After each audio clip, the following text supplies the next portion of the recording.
Si queremos pensar la economía política de la comunicación, es fundamental comprender el papel que tuvo el conocido informe McBride, cuyo título es Un solo mundo, voces múltiples. Este informe es un informe publicado en el año 1980, pero es necesario poder hacer un recorrido un poquito más amplio. En la década del 60, el presidente de UNESCO, Jean Maheu, eh, planteaba la necesidad de equilibrar los flujos de comunicación entre el norte y el sur. ¿Qué significa esto? Significa que los países industrializados del norte iban a generar muchos contenidos informativos, muchas comunicaciones que iban a bajar hacia el sur.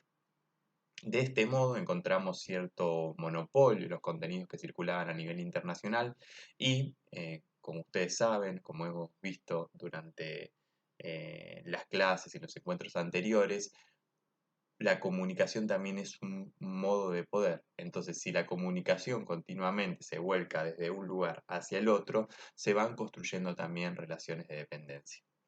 Entonces, como le decía, el secretario general de la UNESCO planteaba continuamente esta línea y esta será continuada por el próximo secretario general, que es Amadou Matar Mbow, bien, de origen senegalés, que de este modo, en el año 1976, en la Conferencia General de la UNESCO realizada en Nairobi, va a plantear la necesidad de realizar una investigación y construir una comisión para los problemas de la comunicación.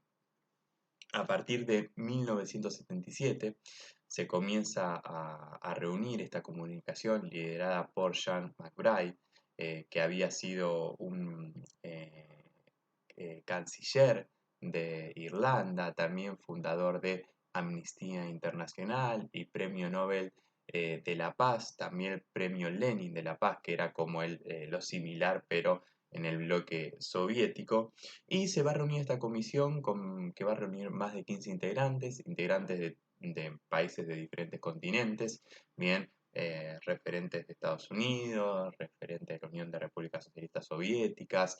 Entre ellos destacamos a Gabriel García Márquez, uno de los dos latinoamericanos y para nosotros muy conocido por su obra literaria. Entonces, este informe lo que va a hacer es que, insistamos, bien, se constituyó durante 2 años a través de 8 reuniones y este informe va a ser el primer documento de un organismo supranacional, bien, de un organismo supranacional que va a problematizar la democratización de la comunicación. ¿Sí? Hablar de el informe McBride es también hablar de la posibilidad de pensar un nuevo orden mundial de la información y la comunicación, o como decimos en la ciencia de la comunicación, el NOMIC. ¿Sí? Dicho esto,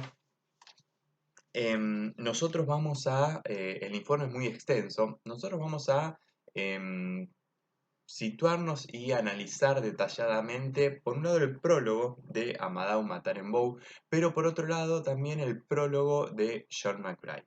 Y dentro del informe, que tiene una dimensión histórica, pero también una dimensión sobre el presente, vamos a ver lo que es la función social de la comunicación y también lo que es la dimensión política.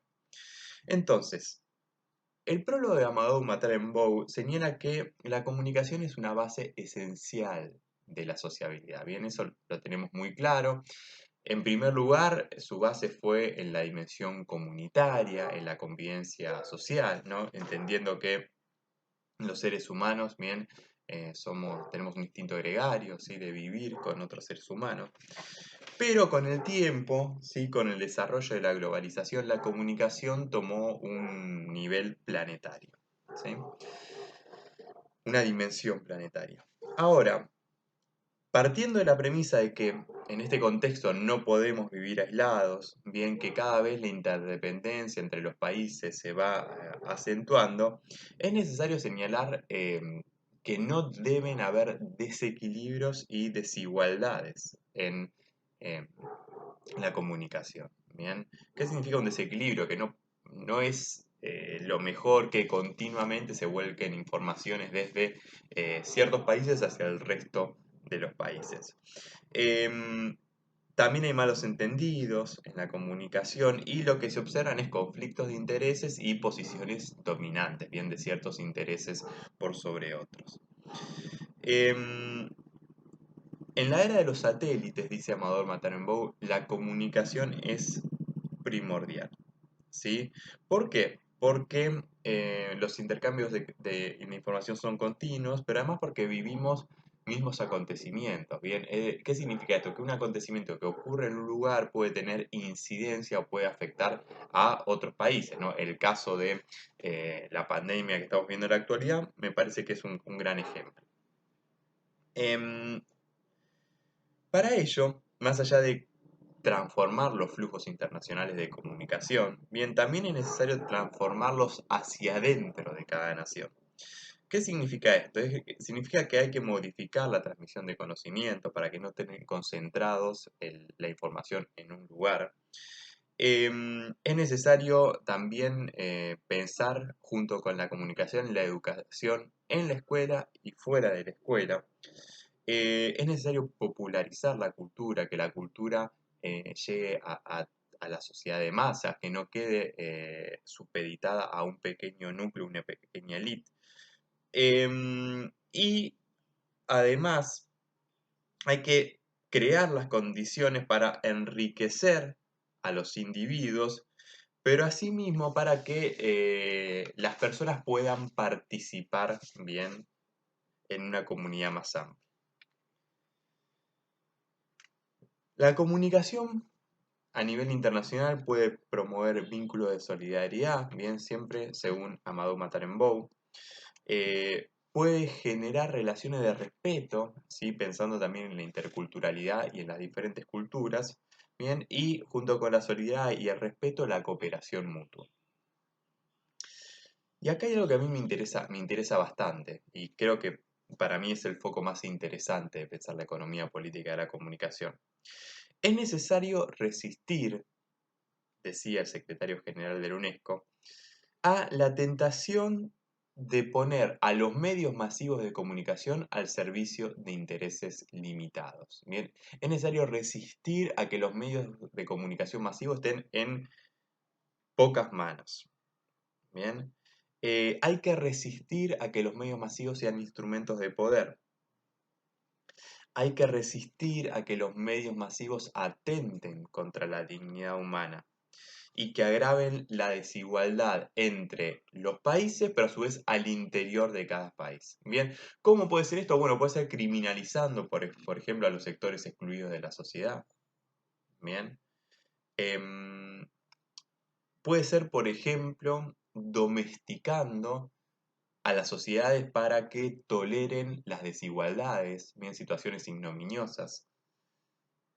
Conversaba con un grupo de periodismo cómo puede ser que en una de las ciudades más ricas de América Latina, bien como es la ciudad de Buenos Aires, una ciudad con PIB europeo, cómo puede ser que haya personas durmiendo en la calle. Personalmente creo que si nos acostumbramos a que haya personas en la calle, es también por responsabilidad de los medios de comunicación. Sí, así como los medios se indignan con determinadas cosas, hay con otras situaciones en las cuales no se indignan y para mí me parecen no solamente indignantes, sino ignominiosas. Bien, que es una vergüenza intolerable.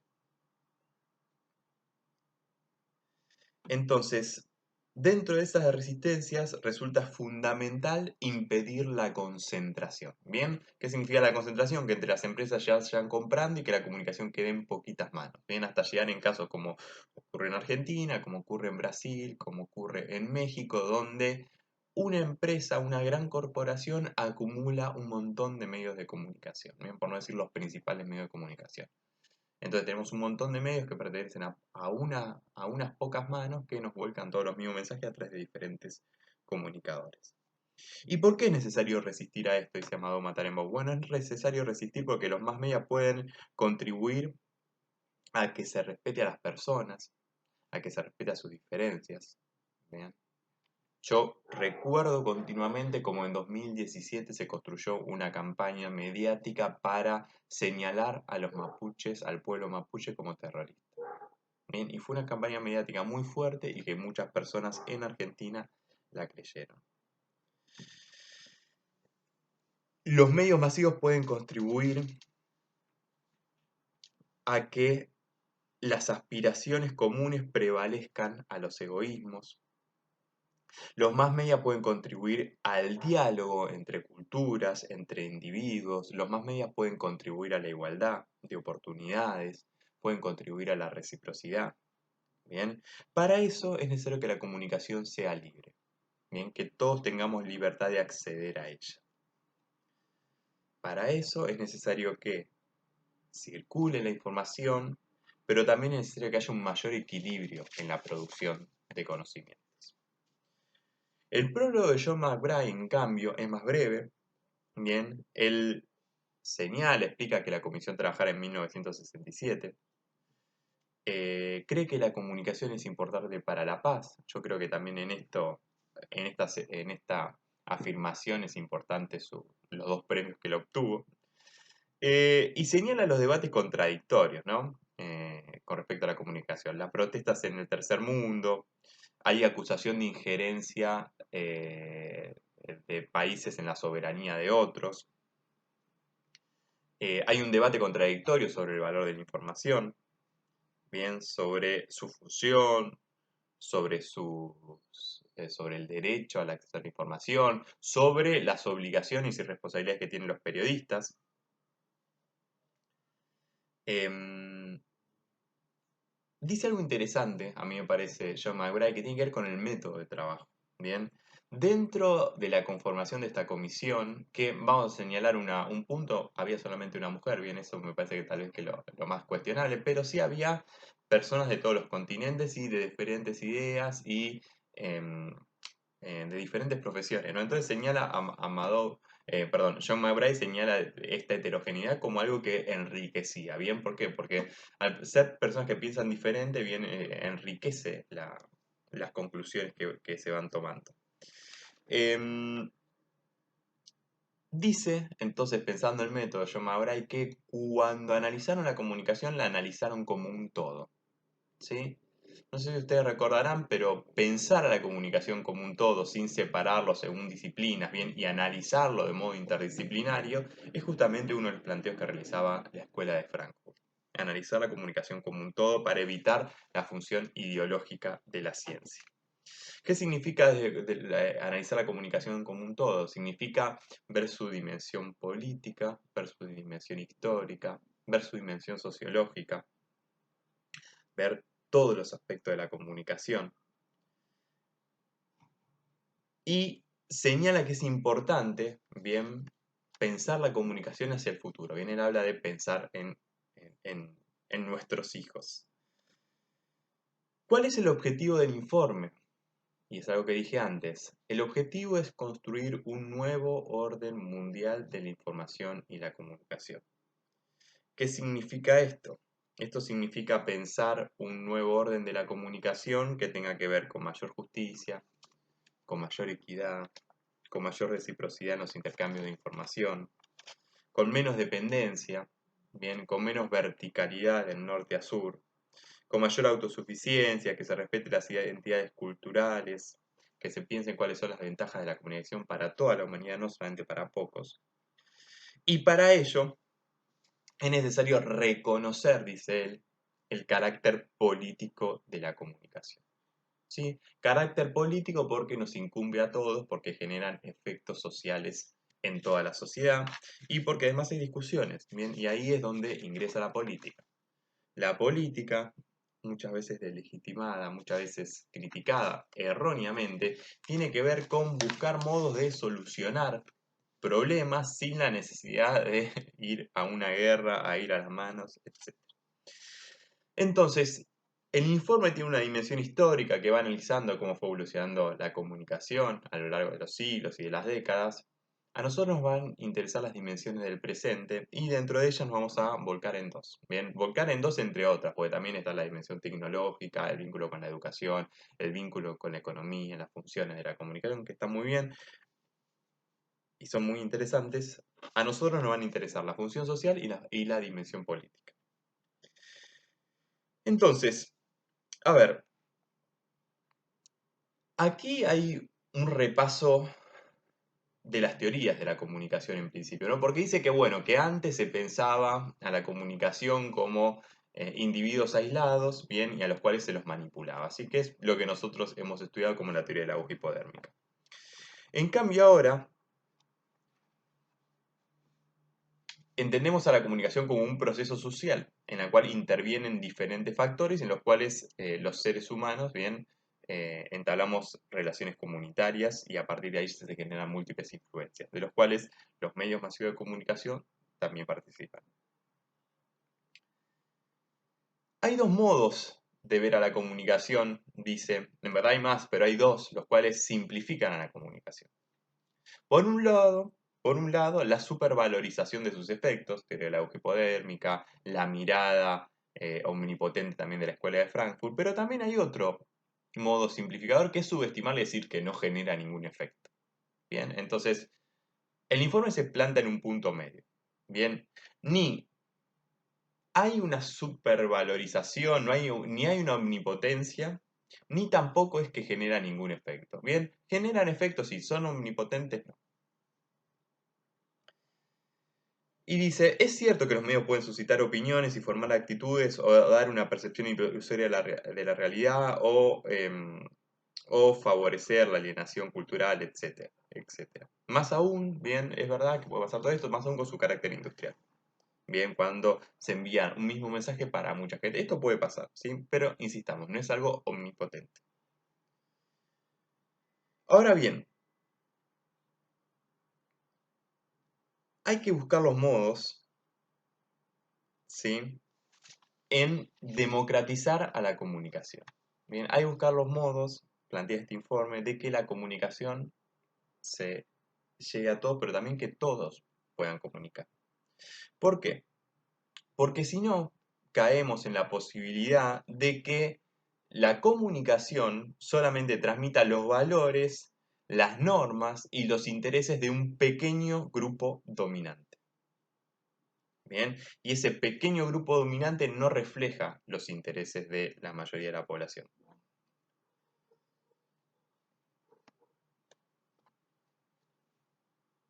El informe plantea que debemos preguntarnos por qué razón la comunicación de masas constituye un agente de cambio social y dentro de qué límites. Bien, esto significa pensar a la comunicación para transformar y mejorar a las sociedades. Ahora, no es el único camino para transformar y mejorar a las sociedades, ¿sí? Porque sería erróneo pensar que la comunicación es el único modo de construir influencias. Es necesario tener en cuenta que los mensajes no son neutrales. Es una ilusión pensar que la comunicación es objetiva, ¿sí? Es independiente. ¿Por qué? Porque los mensajes tienen matices y responden a subjetividades individuales o corporativas, bien tanto subjetiva de periodistas como a los intereses particulares de un medio de comunicación. Y aquí hay una frase que para mí es importante que resume todo lo que veníamos hablando y es que la comunicación es poderosa pero no es omnipotente. ¿Sí? Entonces, ¿cuáles son las conclusiones de esta función social de la comunicación? En primer lugar, que hay que fomentar la diversidad y el pluralismo. ¿Sí? La comunicación debe dar cuenta que en el mundo somos diferentes y por lo tanto hay que respetar esas diferencias. Y tender, a través de la comunicación, pero también a través de otras herramientas, a una sociedad menos opresora, más equitativa, más justa y más democrática. Para eso hay que democratizar también la comunicación, entre otras cosas. Ahora, el segundo punto que a mí me interesa ver es pensar a la comunicación como un instrumento político. Bien, hay dos tipos de libertad, señala el informe. Por un lado, la comunicación como libertad de expresión, bien, que es la que defendemos desde la cátedra, pero por otro lado también la comunicación como libertad de empresa, bien, como libertad de prensa, es decir, que los medios puedan hacer lo que se les cante. Ahora bien, ¿cuál es el que defiende el informe? Bueno, la libertad de expresión, ¿sí? Porque por la libertad de expresión forma parte de la dignidad humana. La libertad de expresión es uno de los logros más valiosos de la democracia. La libertad de expresión es una garantía de la democracia. Y va paralelo, la libertad de expresión va paralelo a la libertad de asociación, la libertad sindical, la libertad de reunión, la libertad de manifestación o protesta social. Bien, todas ellas forman parte de la libertad y el comportamiento democrático. Por eso, y esto lo señalábamos al comienzo de nuestras clases, es un error pensar que únicamente, bien, no hay libertad de comunicación o hay manipulación cuando la comunicación se centra en el Estado. Efectivamente la hay, bien, pero eso es un modo de desinformar y de no permitir la libertad de expresión. Cuando se centra en el Estado, pero también cuando solamente se centra en un pequeño conjunto de grandes empresas comerciales, bien, que son las que nosotros vemos en la tele, la radio, los diarios, etc. Que está bien que exista, no estamos diciendo que no está bien que exista, pero sí creemos que tiene que haber otros modos de comunicar, que no solamente se rijan por la mercancía. Otro problema también es cuando se busca la autocensura de los periodistas y los medios de comunicación, ¿sí? Hay que pensar que los medios son poderosos porque tienen mucha tecnología y como tienen mucha tecnología también se necesita un acceso económico importante a ellos.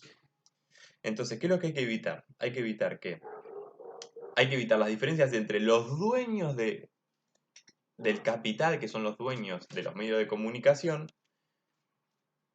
con aquellos que no tenemos recursos, que somos las mayorías, bien, y por lo tanto no podemos acceder a esos medios de comunicación.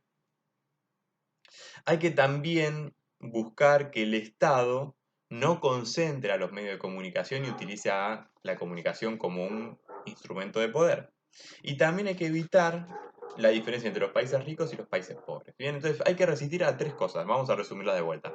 La diferencia entre los que tienen muchos recursos económicos y quienes no tenemos muchos recursos económicos, bien, porque estos acceden a los medios y estos nos informan a nosotros. Hay que también resistir a que los medios sean un instrumento de poder del Estado y que estén solamente en manos del Estado. Y finalmente hay que resistir a las diferencias e inequidades entre el norte y el sur. Bien, el Estado debe imponer para ello cierta reglamentación.